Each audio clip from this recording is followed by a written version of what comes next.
Hey DIY decorators, I'm Mark Montano, and today on Make Your Mark we are making over a thrift store table. But this technique would work on almost any table.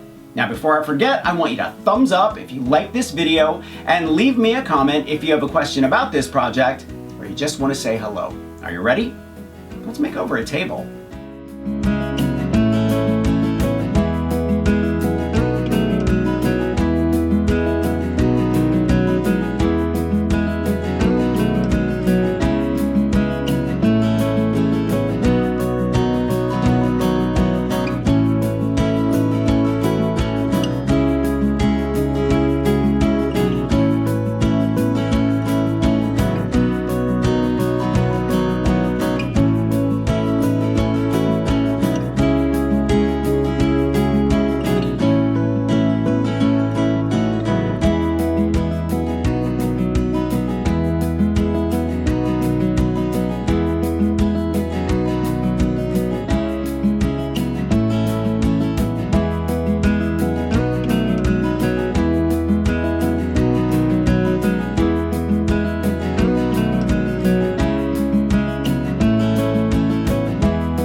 This technique would work on almost any surface, so try it on something that you were about to donate to the thrift store.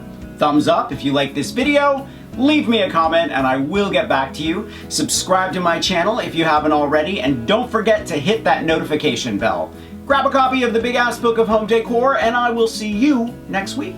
Bye.